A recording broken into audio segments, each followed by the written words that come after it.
Testing. Is it too slow? Alright. Let's just try and get this sorted.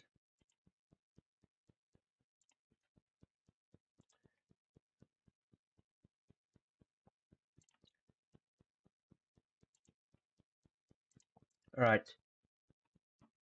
Is it really because I'm streaming that all of a sudden it's slow? It was working fine just a second ago. What if I do this? Alright. See now I'm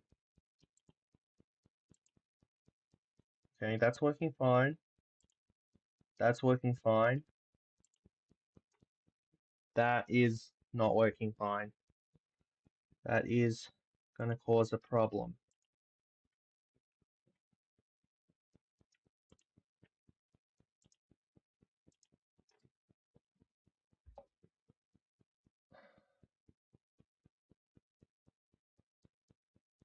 Alright, well, we don't actually need it for the time being, because I'm just going to be using this scene mode to record using the webcam. But it still would be nice to have it all fixed up. Now it stopped working and it restarted. Alright. Yikes.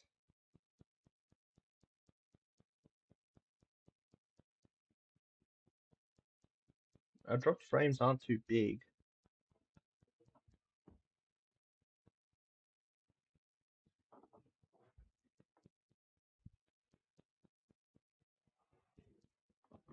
This is not going particularly well. I thought I had it fixed. I'll be honest, I really thought I had it fixed.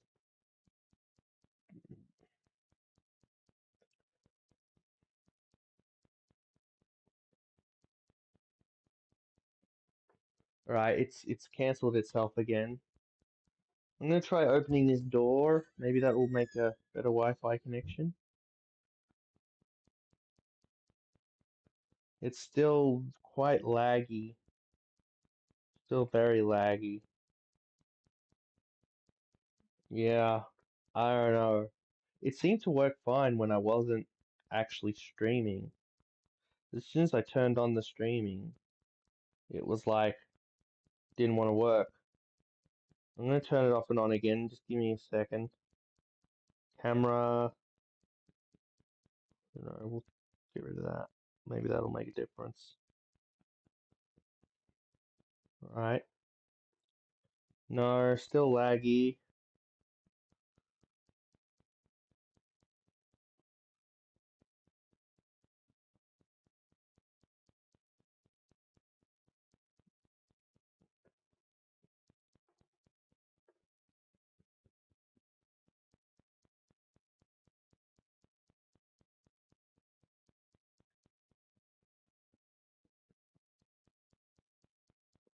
Testing. See, it's fast for a second and then it doesn't work. Or at least that's what it looks like from the phone's end. If I actually zoom in to 1.9, 1.8, I mean, close enough. Alright, now, is this lagging behind or not?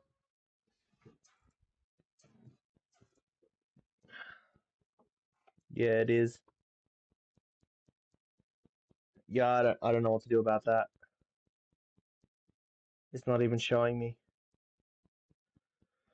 on the screen.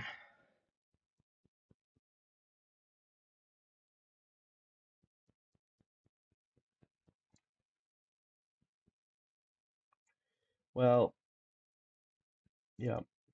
Okay. Well, the good news is we don't actually need it. We can turn that off. We can turn it back on. It's not working. Oh, well. We don't actually need any of that right now. So I'm just going to disable that completely. And we're just going to continue. I'll be right back in a second.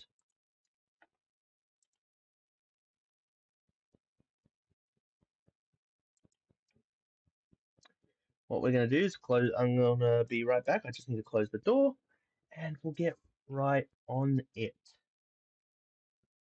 So I'm just gonna pause the stream for a second. We'll be right back. Although you can still hear me.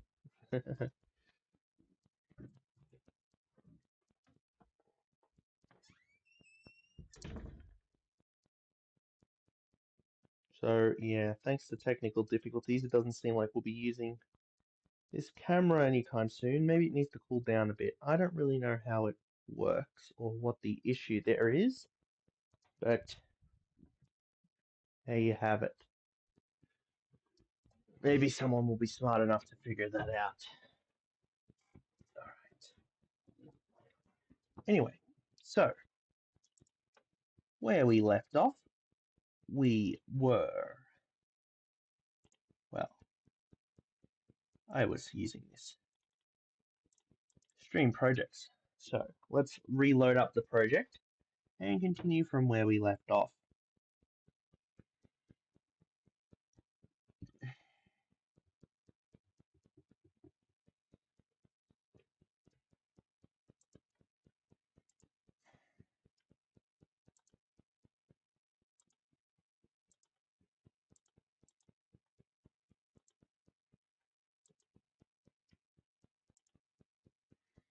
I'm sorry, just thinking, wondering if this is the right thing to do or not.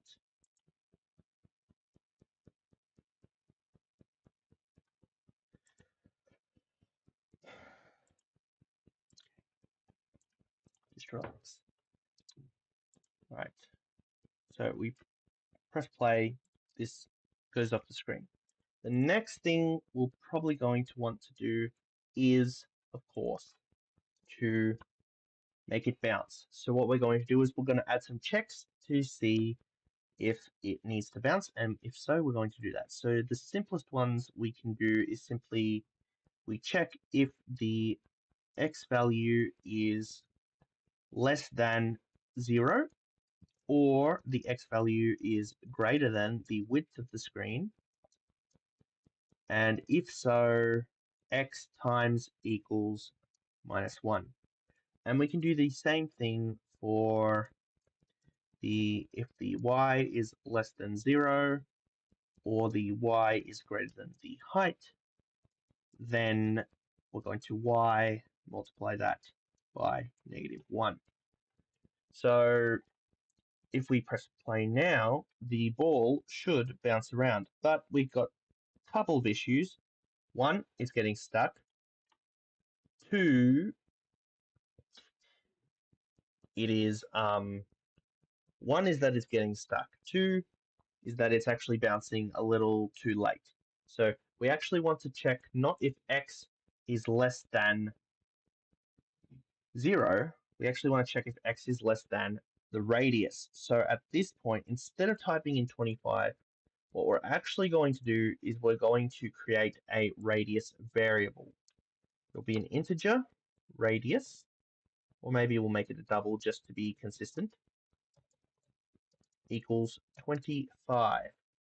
Or we can, as I said, can actually leave these variables completely undefined and define them during the setup. That's probably actually the better thing to do in this case, or at least in most scenarios. Sometimes it doesn't really matter. I mean, it usually doesn't matter, but, you know, this is a good practice. This is good practice. So we're going to change the 25 here to be the radius. We're also going to change this to be if x is less than the radius, if y is less than the radius. And here we're going to say if x is greater than, if x plus the radius is greater than the width, and if y plus the radius is greater than the height. Right? So that should work. For consistency, we really should write like if x minus the radius is less than 0, y minus the radius is less than 0, but it doesn't really matter. Either way, same calculation gets done. Right, and of course, we need to cast that radius to a float if we're going to use it in the circle function. So now it's bouncing at the proper angle, but it is still doing that thing. So it looks like we're going to have to do this a bit earlier than I thought. What we're going to do is we're going to, well, one thing we could do is we could just, you know, oh,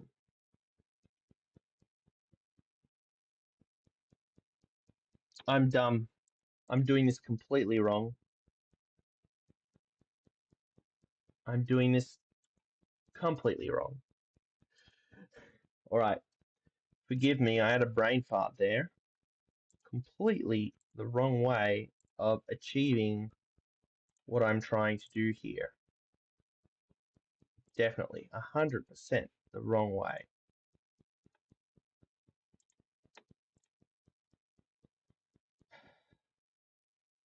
What you actually want to do here is, first of all, we need to give the particle a speed. Oh god, I'm not really at my best right now, am I? It's okay. Double. We're going to say Vx for, we're going to say Vx for x velocity. I guess xd for x velocity. And no, we'll say Vx for velocity in the x direction. And Vy for velocity in the y direction. And originally we're going to set the velocities Vx equals 5 and Vy equals 5. Then, let's just get rid of all this for a second. During the update, we're going to set x plus equals Vx, y plus equals Vy. Now, if we press run, we'll see our program is the same as it was before with the ball running off the screen. The difference is now its x and y velocities are variables that we can control. And in particular, we can get those x and y velocities to become negated when we reach the end of the screen. So if I go Vx and Vy times -1, now the ball will bounce. And just to show you what would have happened if I had done this correctly the first time, is if I just replace this radius, these radiuses with 0, then obviously the ball bounces a bit too late. It bounces when the center of it hits that part of the screen rather than when the radius hits the screen. So with that out of the way, we are up to speed, sort of. So that's one bouncy ball. Now this code isn't perfect. There are some subtle ways in which this can go wrong, especially once we add gravity and bouncing and collisions with other balls. But for the time being, it's okay. The next thing we want to do is show how we can have multiple balls. Now, before I go straight into classes, I'm going to introduce the idea of arrays, right? So instead of an x, y, vx, and vy, we're going to now have arrays called x, y, vx, and vy. This is going to be one variable per ball. So now, as you can see, we now have an issue. We have some errors. We can't assign width divided by 2 to the array called x, and we can't assign height divided by 2 to the array called y. So what we'll need to do is we'll need to assign them to the individual elements of the array. So an array is like a list of different objects, a list of different variables. So let's add another variable called int n for number, and we'll say how many balls we want. For the time being, let's keep it simple. Let's say 4 balls, but we can change this n and the code should adapt. So first things first, we're going to make our first for loop. And this is a simple way of looping through values. It's a little complicated, but it's not that hard. We type for int I equals 0, I is less than n, I plus plus. And then we do the curly brackets. Now, it looks complicated, but it really is just three parts. First is an initial condition. This is basically the same as writing a line. The next is just writing a single line of code. The next is the loop condition. If the loop condition is true, it will run the loop again. And this is the increment. This is a piece of code that runs at the end of the loop. So all in all, what this does is it sets a counter. It sets a variable I equals 0. Every time it runs through the loop, once it finishes, it increments I by 1, and then it checks to see if I is less than n or not. If it is, it exits the loop. So since n is 4 and I starts at 0, the loop will run when I is equal to 0, 1, 2, and 3, but not when it is equal to 4. And if you count 0, 1, 2, 3, that's 4 different numbers because we're starting at 0 and we're going to 3. So including the 0, 1, 2, 3, and 0 makes 4. So it will go through the loop 4 times, which is exactly what we want. So what we're going to do next is we're going to take our variables and paste them in. But instead of saying x equals width 2, we're going to say xi equals width 2, yi equals width 2, vx, vy, etc. This way we are assigning the ith element a particular value.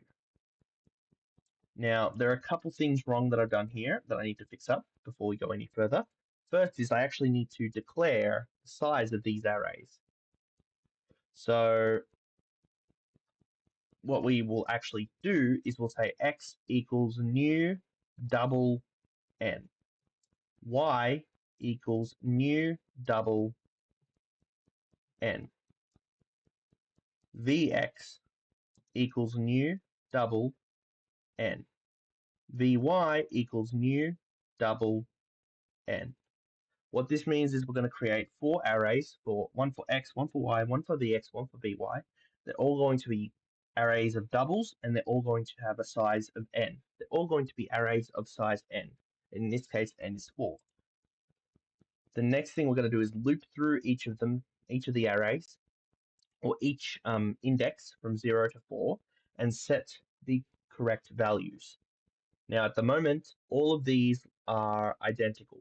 So one thing we can do is instead of setting all of the speeds to exactly 5, we can actually randomize the widths and heights of them. So what I'm going to do is I'm going to put in random 5. I'm going to put in random times 5, because I think if you just put in random, it creates something between 0 and 1. I'm going to say random times 10 minus 5. And this should create a random number between -5 and 5. The reason is because we first generate a random number between 0 and 1, and we multiply that by 10. So now we get a random number between 0 and 10. Lastly, we'll take away 5. So our numbers close to 0 get. So all numbers, so the 0 end goes down to -5, the 10 end goes down to 5, and now we have a random number between -5 and 5. And I think you can put the 10 in, but I'm not sure. So let's just see if that works. I'm missing a semicolon. Okay, random float is not applicable. Okay, so you do need to put in a number. I'm just going to put in 10 directly into the float then, and hope that that works. All right. We have another issue. Operator is undefined. Right. So another thing we're going to have to do now is we're also going to have to loop through all of the balls for all of this as well. So now for every ball, we will need to increment its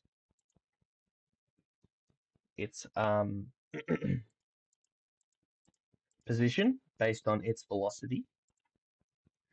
We're also going to need to check its positions. I know this looks terrible, but don't worry, we're going to clean all up. Clean all this up later. I'm just showing you how to do this without classes, because I'm assuming that whoever is watching is maybe a complete beginner, and it's good to know how different things work.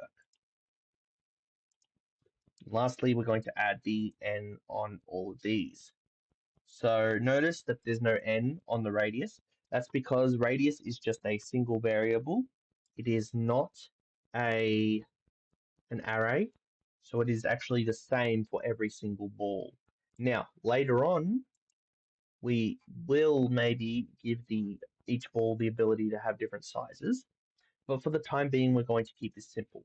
I think we're going to wait, and I think I'll wait until I implement classes before I actually go ahead and do that.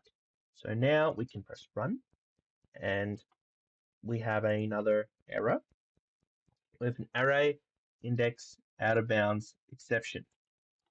What does that mean? It means we tried to access something that didn't exist yet. And if I had to tell you why, honestly, I'm not sure.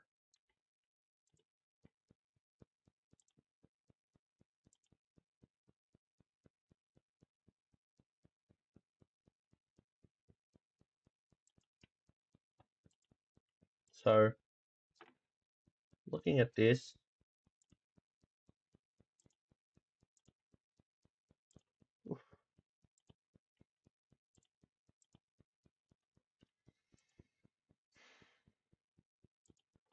I am getting tired. I might have to do this another time.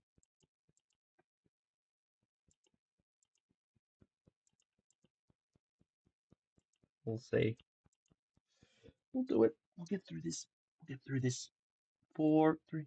Okay. Let's just try and at least solve this problem before I end the stream.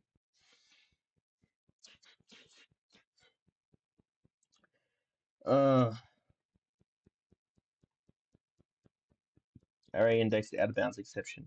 So we got n equal to 4. We've given them all a size of 4.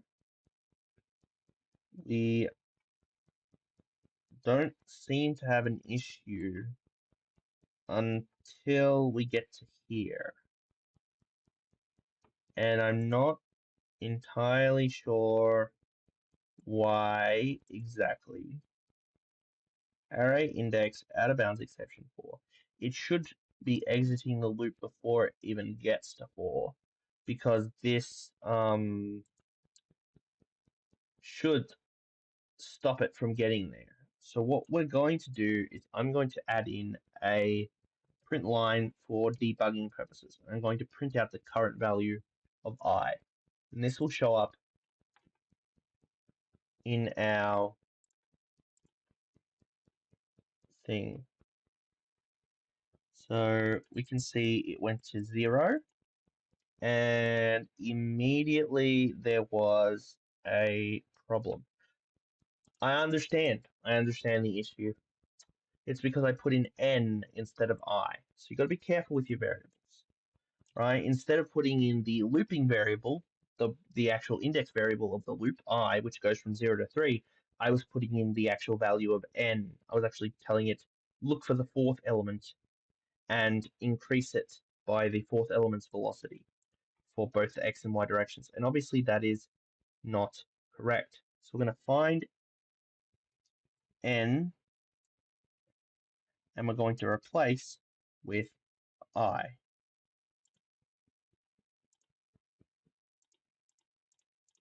We're going to do that for that, and that, and not for those. So now we should have 4 separate balls. So this is pretty cool. We have 4 separate balls bouncing around. Awesome. Now there are a couple things. We can add gravity now, or we can clean this code up a bit and, you know, make use of classes. But first, I just want to show that indeed you can change the value of n, and you can have as many balls as you want. So we can go from n equals 4 to n equals 50 and have 50 balls bouncing around the screen.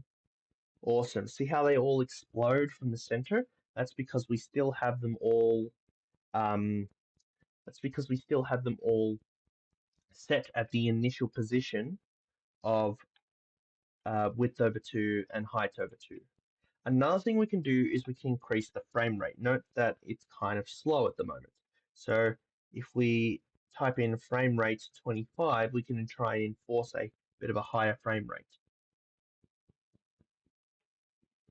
Nothing much, it has actually slowed it down, actually, but it's made it more consistent.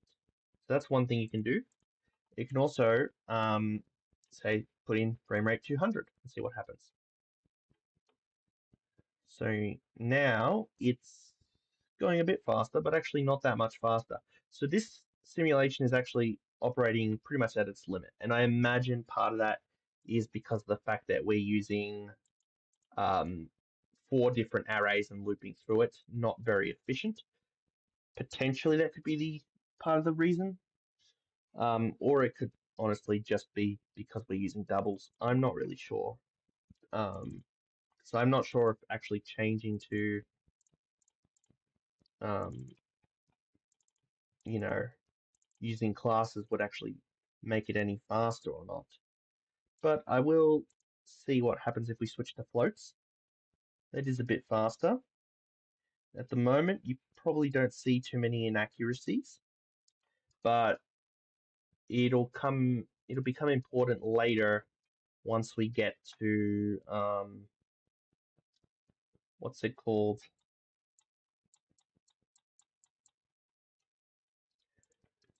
Whew.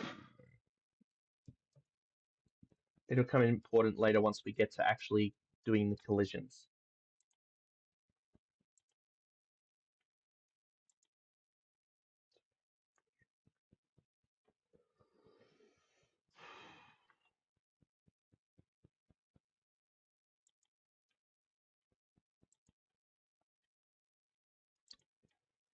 All right.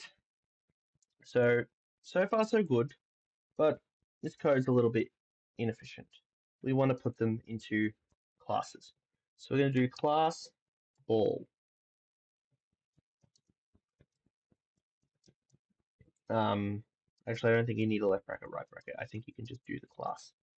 And we're going to give this class several properties. In fact, we're going to give it all of these properties that we previously had in the array. And I'm actually going to delete these properties to make sure that we cannot run this program again until we have this working as expected. So now we're going to get rid of the arrays and we're going to make these single variables again. Now these are no longer variables of the program as a whole or of the sketch as a whole, as processing programs are called, because they're technically like run within Java. It's never mind. It's the whole thing. Anyway, the point is, we're going to make these variables of the ball class, and every instance of the ball class, in other words, every ball is going to have its own set of variables x, y, vx, and vy. And to access them, we're going to go into the ball class. We're going to go into that ball, and we're going to type dot. We'll see. You'll see. Just a second. We can get the ball's object variable, and you'll see. Just give me a second. So that's step 1, is to give the ball class the correct variables. Notice we still have the radius as its own variable. We'll keep it that way for the moment. We'll also keep the integer n the same. Actually, it wouldn't make any sense, because it wouldn't make any sense to, anyway, give the ball, have a variable of the ball be the number of balls, right? So we're not going to do that. Next, we're going to take this section, the initialization section, and we're going to put that in the ball's constructor. The constructor is a special function that has the same name as the class, and it's either followed by empty brackets or it's followed by a number of arguments that you can specify. For the moment, we'll keep it empty, and we'll just say that x, y, and z, we will now use the values from here. I'm going to keep the loop there. It'll be important later.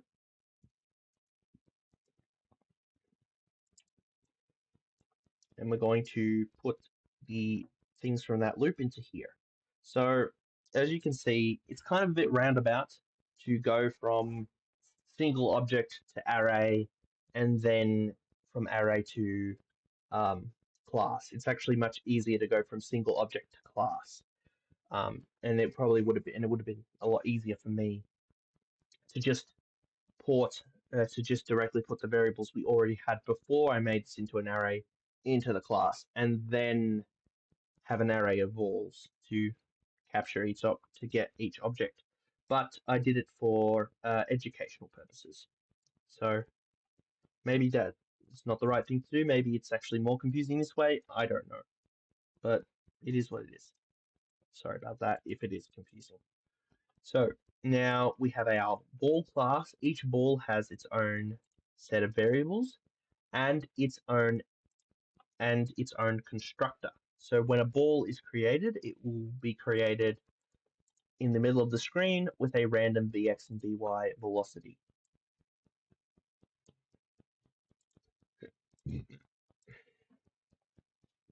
The next thing we're going to do is take the draw function, and we're actually going to split it into two parts.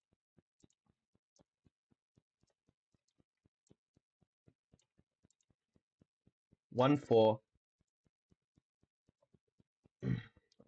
updating everything, and one for drawing everything. So what I'm going to do is take this first function here. Actually, that's not quite right, but whatever. Let's not split it up like that, but whatever. I'm going to take everything except for the drawing part, and I'm going to copy that into a new function called ball that I'm going to call update. And since this is not a constructor, you do need to give this a type, so we'll call it void update. Ball does not have a type because it's a constructor. It returns a ball. So it is called ball and it returns a ball. And you use the new keyword to make it work. Void just means that it's a function that doesn't return any variables. And that's because we haven't made any functions that actually return any variables left yet. So all of our functions so far are just going to be void functions. So think of void as like the default type of function that doesn't return anything necessarily.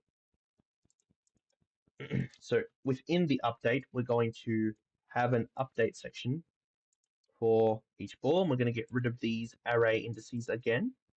As you can see, it's getting simpler again. We're going back to something more manageable, or back to something that looks a lot more like the code that we started with, right? As if we were dealing with only a single ball, because in a sense, we're writing this code to only deal with a single ball at a time. But now instead of having the program deal with the ball parameters, we're encapsulating all of that within, or encapsulating, I think encapsulate is a different word. They mean basically the same thing, or at least I think they do. We're putting all of that within the ball class. So now the ball handles its own, updates. It handles its own collisions. It handles its own velocity updates. It handles its own position updates, and it handles its own velocity updates. It handles its own collisions with the wall. So, and lastly, we're also going to give the ball its own draw function. So we're going to give the ball a void draw. Now, it is highlighted in blue, meaning that it does share a name with the inbuilt processing function, but since it's being part of the ball class and not part of your actual sketch, it shouldn't be an issue. For the most part, it's not going to be an issue. And like before, we're going to remove the indices. So we're just going to get back to X, Y, and the radius. So now we have setup, draw, etc. Just give me a second.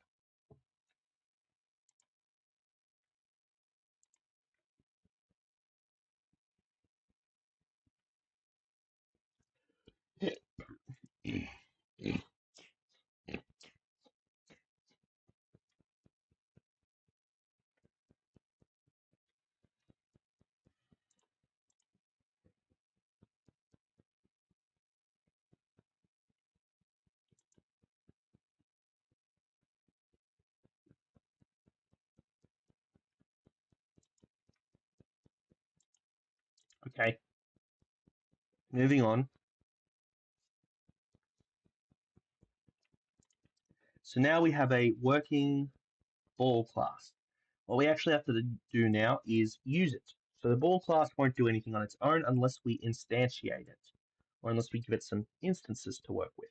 So what we're actually going to do now is we're going to create a new ball. Instead of one ball, we're going to create an array of balls, an array of balls. So we're going to say ball, left bracket, right bracket, balls is an array of balls, and it's going to have n balls. So let's go through this step by step.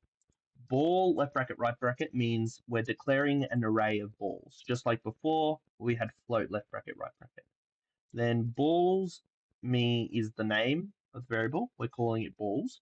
And we're saying balls is a new array of n balls. In other words, it's going to have 50 balls since n is 50. But if n was 4, it would have 4 balls, etc., etc. Then we're going to go through each ball and initialize it. And we're going to say ball I equals new ball. And that calls our constructor that we made earlier. Remember, we made the constructor, called it ball, and that will do that. So for each ball, we're going to loop through it and etc. But I actually need to type the right word. I need to call this balls because we're going through our balls array. So this will say balls I equals new ball. So that's everything we need to do in terms of the setup. Now in the actual draw, you can get rid of this because we don't need it anymore. And what we're going to do is for every ball on the screen, we're going to loop through it. And we're going to take balls I, and we're going to update it. And then we're going to draw it. And that's it. So we can see using classes makes everything a lot simpler. Now, there is one issue. I've declared my array in the wrong place. Since I want to be able to use it in both the draw and setup functions, since I want to be able to use it again and again, I don't want it to disappear at the end, I actually need to declare my ball function in here. Now, I could do it just like that, but it's, as I said before, it's best practice to declare your variables here and actually assign them in the setup, which means I should also, but I think for the radius, actually, I can put those here. The reason I'm okay with putting those up there is because these are like parameters that we can change that I'm not going to fiddle with around too much. So it kind of makes sense to put them up at the beginning. But if we wanted to be totally on board with best practices, we would actually just say double radius int n, and we would set them in here, and we would say radius equals 25, n equals 50, and that works too. And honestly, now that I've done it, I'm just going to keep it like that. There's no reason to keep changing back and forth between the two ways of doing it.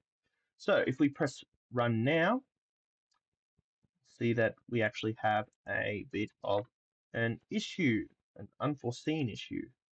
What is that issue? I do not know. So now I need to figure out why we have an issue.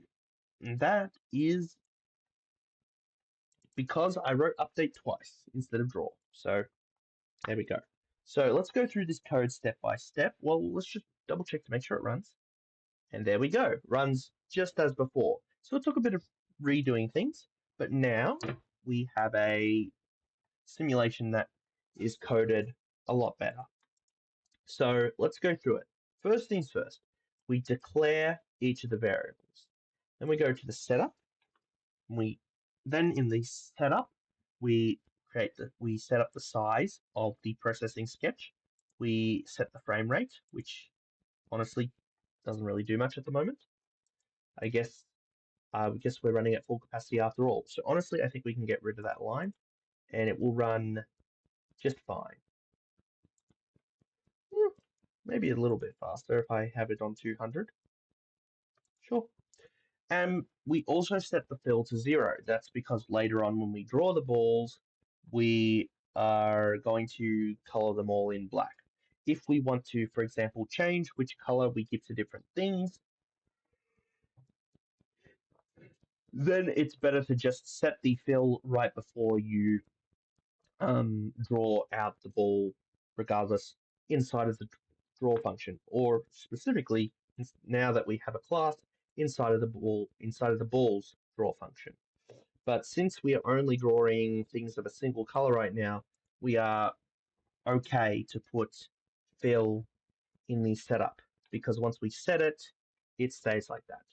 But if you were drawing multiple objects, you probably would not actually want fill to be in the setup. You'd probably want it somewhere else, because you're probably going to want to use multiple fills, and you need each new object that you draw to overwrite the fill of the previous object before you draw it. So with that all out of the way,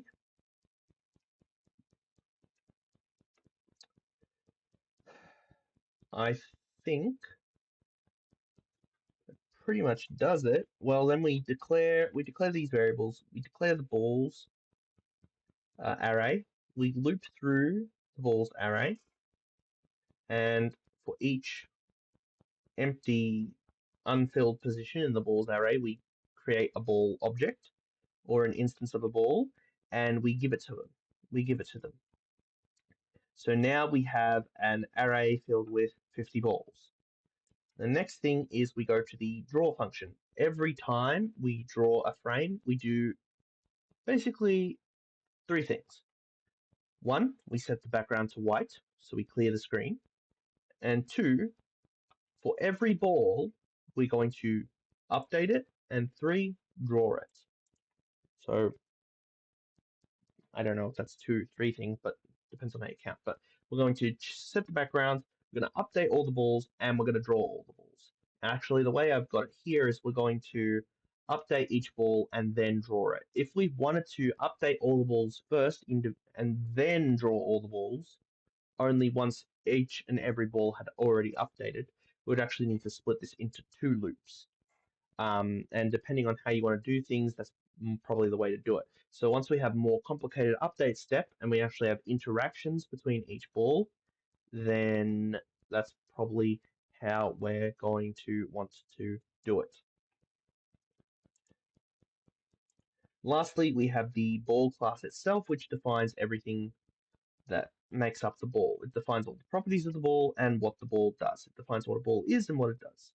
So it tells you that a ball has an x and y coordinate, as well as velocity in x and y directions.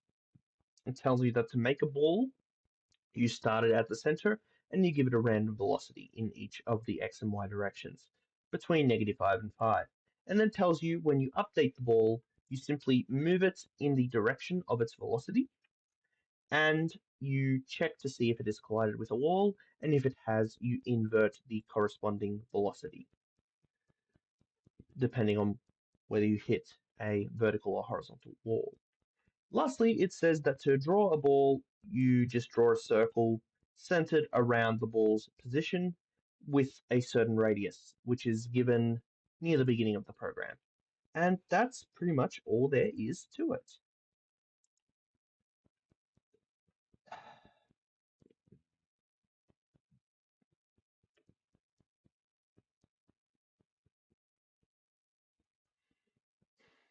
All right. Now the next step would be to add gravity, and then after that, the final step is the collision.